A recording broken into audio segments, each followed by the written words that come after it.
Hello అందరికీ welcome back to my channel. ఈ వీడియోలో ప్రెగ్నెన్సీ కోసం ఎదురు చూసేవాళ్ళు ఏ రోజు కలిస్తే ప్రెగ్నెన్సీ కన్ఫర్మ్ అవుతుందో ఎలా క్యాలిక్యులేట్ చేసుకోవాలో క్లియర్గా చెప్తాను చూడండి. ఫస్ట్ పీరియడ్ వచ్చేసి 3 కేటగిరీస్గా మనం డివైడ్ చేసుకుంటే రెగ్యులర్, డిలేడ్, ఇర్రెగ్యులర్. రెగ్యులర్గా వచ్చే పీరియడ్స్ అంటే 28 to 30 డేస్ అనమాట. అంటే ఫర్ ఎగ్జాంపుల్ ఈ నెల 1వ తారీఖు డేట్ వస్తే నెక్స్ట్ మంత్ 1వ తారీఖుకి డేట్ వస్తుంది. వాళ్ళని 28 to 30 డేస్ సైకిల్ అంటారు. నెక్స్ట్ వచ్చేసి డిలేడ్లో 35 to 45 డేస్ అనమాట. అంటే 1.5 మంత్కి రావచ్చు, 2 మంత్స్కి రావచ్చు, అలాగనమాట. దాన్ని డిలేడ్ అంటారు. నెక్స్ట్ వచ్చేసి ఇర్రెగ్యులర్ అంటే ఇది ప్రాపర్గా రాదనమాట. ఆ డేట్ ఎప్పుడు వస్తుందో వాళ్ళు కన్ఫర్మ్గా చెప్పలేరు. 3 మంత్స్ అవ్వచ్చు, 4 మంత్స్ అవ్వచ్చు, 5 మంత్స్ అవ్వచ్చు. ఈ 3 కేటగిరీస్లో నుంచి రెగ్యులర్గా పీరియడ్ వచ్చే వాళ్ళకి ఈరోజు చెప్తాను చూడండి. రెగ్యులర్గా పీరియడ్ అంటే 30 డేస్ అనమాట. ఈ 30 డేస్లో నుంచి మనము డివైడ్ చేసుకుంటే ఫస్ట్ 5 డేస్ బ్లీడింగ్ అవుతుంది, అంటే మెన్సెస్ అవుతుంది అనమాట. ఫస్ట్ 1, 2, 3, 4, 5 డేస్ బ్లీడింగ్ అవుతుంది. నెక్స్ట్ 10 డేస్ వచ్చేసి ఫర్టైల్ డేస్ అనమాట. నెక్స్ట్ వచ్చేసి 15 డేస్. ఆ 15 డేస్ సేఫ్ పీరియడ్ అనమాట. ఈ మూడిట్లో మనకి ఫర్టైల్ డేసే బాగా ఇంపార్టెంట్. ఈ ఫర్టైల్ డేస్ 10 డేస్లోనే కలిస్తే ప్రెగ్నెన్సీ వచ్చే ఛాన్సెస్ చాలా ఎక్కువగా ఉంటుంది. ఇది మనము ఎలా క్యాలిక్యులేట్ చేసుకోవాలి అని చెప్పేసి మీకు ఇక్కడ క్లియర్గా చూపిస్తాను చూడండి. ఫస్ట్ వచ్చేసి మనం ఇట్లాగా నెంబర్స్ అనేది మనము రాసుకోవాలి. 1 to 30 నెంబర్స్ రాసుకున్నాము. ఇది మీకు అర్థం అవ్వడానికి నేను ఇలా రాశానమాట.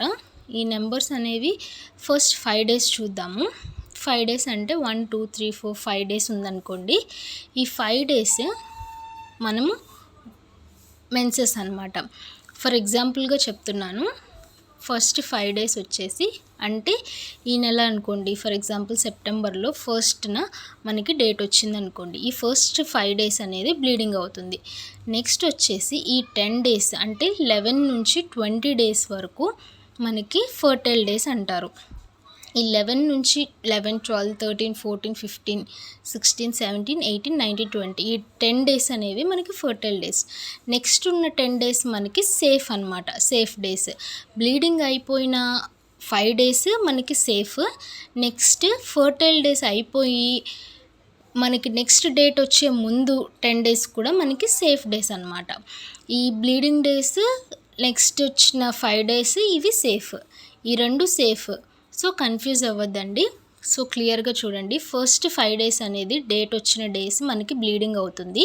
డేట్ అయిపోయిన 5 డేస్ మనకి సేఫ్ డేస్ అనమాట. డేట్ అయిపోయిన 5 డేస్ నుంచి మనకి నెక్స్ట్ వచ్చే 10 డేస్ అనేవి ఫర్టైల్ డేస్గా ఉంటాయి. ఆ 10 డేస్ ఫర్టైల్ డేస్ అయిపోయినప్పుడు మనకి మళ్ళీ 10 డేస్ సేఫ్ ఉంటుంది అనమాట. ప్రెగ్నెన్సీ కోసం చూడని వాళ్ళు ఈ సేఫ్ డేస్లో కలిస్తే అది కాంట్రాసెప్షన్గా పనిచేస్తుంది. ప్రెగ్నెన్సీ అవాయిడ్ చేసుకోవచ్చు.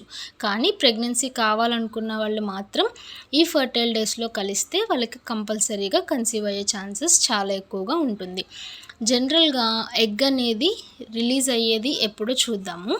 ఈ రెగ్యులర్ డేస్ 30 డేస్ అనుకున్నాం కదా. ఈ 30 డేస్లో ఎగ్ అనేది మనకి 14th డేన రిలీజ్ అవుతుంది.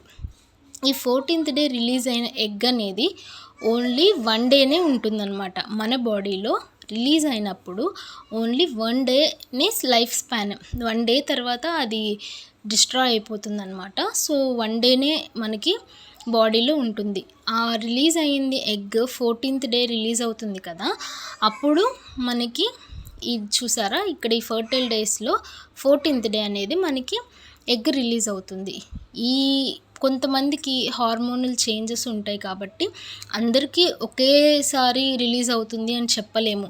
అంటే ఇప్పుడు 28 to 30 డేస్ సైకిల్ ఉన్న వాళ్ళందరిలో కూడా 14th డేనే కన్ఫామ్గా ఎగ్ రిలీజ్ అవుతుందని మనం చెప్పలేము. ఒక్కొక్కళ్ళ హార్మోన్స్ ఒక్కొక్కలాగా ఉంటాయి కాబట్టి కొంతమందికి 13th రిలీజ్ అవ్వచ్చు, కొంతమంది 12కే రిలీజ్ అవ్వచ్చు, కొంతమందికి 11కే రిలీజ్ అవ్వచ్చు. కానీ ఈ 10 డేస్లోనే రిలీజ్ అవుతుంది. అది చూసారా 11 నుంచి 20 డేస్ ఈ లోపే రిలీజ్ అవుతుంది. ఇది దాటి రిలీజ్ అవ్వదు. సో మనము ఈ ఎగ్ మాత్రము 1 డే లైఫ్ స్పాన్ ఉంటుంది. స్పర్మ్కి 2 డేస్ లైఫ్ స్పాన్ ఉంటుంది. సో కలిసేటప్పటికి ఎగ్ రిలీజ్ అయి ఉంటే కన్సీవ్ అయ్యే ఛాన్సెస్ చాలా ఎక్కువగా ఉంటాయి. ఇప్పుడు ఫర్ ఎగ్జాంపుల్ మీకు క్యాలెండర్లో చూస్తాను. ప్రెగ్నెన్సీ కావాలి అనుకున్న వాళ్ళు మీరు కూడా ఒక క్యాలెండర్ తీసుకొని ఇలా నోట్ చేసుకోండి. అప్పుడు కన్ఫ్యూజన్ లేకుండా ఉంటుంది. ఫర్ ఎగ్జాంపుల్ ఈ మంత్ తీసుకుందాము, సెప్టెంబర్ అనుకోండి, 5th డేట్ వచ్చింది అనుకోండి. మీరు ఇలా నోట్ చేసుకోండి. సో 1, 2, 3 అని చెప్పేసి మనం క్యాలెండర్ మీద మీకు వచ్చిన డేట్ ప్రకారం నోట్ చేసుకోండి. 1, 2, 3, 4, 5, 6, 7, 8, 9, 10, 11, 12 ఇలా నోట్ చేసుకోవడం వల్ల కన్ఫ్యూజ్ అవ్వమన్నమాట. ఇప్పుడు చెప్పిన దాని ప్రకారము ప్రాక్టికల్గా అయితే కన్ఫ్యూజ్ అవుతారు. సో మీ డేట్స్ని క్యాలెండర్లో కానీ ఇలా నోట్లో కానీ ఇలా నోట్ చేసుకోవడం వల్ల అప్పుడు కన్ఫ్యూజన్ లేకుండా మీకు క్లియర్గా ఉంటుంది. సో అందుకని ఈ ఎగ్జాంపుల్ క్యాలెండర్లో నోట్ చేసి మీకు చూపిస్తున్నాను అనమాట. ఇక్కడ చూడండి, ఇక్కడ నెక్స్ట్ మంత్వి కంటిన్యూ అవుతాయి 26 తర్వాత నుంచి. ఇక్కడ ఫర్ ఎగ్జాంపుల్ మనకి 5th డేట్ వచ్చింది కాబట్టి 1, 2, 3, 4, 5 ఇక్కడ వరకు కట్ చేసుకోండి. ఇక్కడ వరకు మెన్సెస్ అయిపోతుంది. నెక్స్ట్ 5 డేస్ ఏంటివి, సేఫ్ కదా. సో 6, 7, 8, 9, 10 వరకు సేఫ్ డేస్. ఈ సేఫ్ డేస్లో కలిస్తే ప్రెగ్నెన్సీ రాదు. నెక్స్ట్ 10 డేస్ మనకి ఫర్టైల్ డేస్. ఇవి ఇంపార్టెంట్. ఇక్కడ నుంచి చూడండి 11 నుంచి 20 వరకు 10 డేస్ కదా, అవి ఫర్టైల్ డేస్ కదా. సో 11, 12, 13, 14, 15, 16, 17, 18, 19, 20 ఇక్కడ నుంచి 11 నుంచి 20 వరకు ఈ 10 డేస్ ఫర్టైల్ డేస్ కాబట్టి సో డేట్ ప్రకారం చూసుకుంటే 15, 16, 17, 18, 19, 20, 21, 22, 23, 24 ఈ 10 డేస్ కలిస్తే మనకి ప్రెగ్నెన్సీ వచ్చే ఛాన్సెస్ చాలా ఎక్కువగా ఉంటుంది. క్యాలెండర్లో మనం ఇట్లా నోట్ చేసుకోవడం వల్ల ఫర్టైల్ డేస్ ఈజీగా తెలుస్తాయి అన్నమాట. ఎగ్ రిలీజ్ అయ్యేది కొన్ని సిమ్టమ్స్ ద్వారా కూడా మనం తెలుసుకోవచ్చు. కానీ బెటర్ మనకి ప్రెగ్నెన్సీ కావాలి అనుకున్నప్పుడు ఈ 10 డేస్ కూడా కలిస్తే ప్రెగ్నెన్సీ ఛాన్సెస్ చాలా ఎక్కువగా ఉంటుంది. ఎందుకంటే ఎగ్ రిలీజ్ అయ్యే టైంకి స్పర్మ్ ఆల్రెడీ ఉంటే కన్సెప్షన్ ఈజీగా అవుతుంది. So next 10 days fertile days తర్వాత నెక్స్ట్ 10 డేస్ వచ్చేసి సేఫ్ డేస్ అన్నమాట. సో ఇదండి వీడియో. మీకు ఏదైనా డౌట్ ఉంటే కామెంట్ సెక్షన్లో అడగండి, నేను క్లారిఫై చేస్తాను.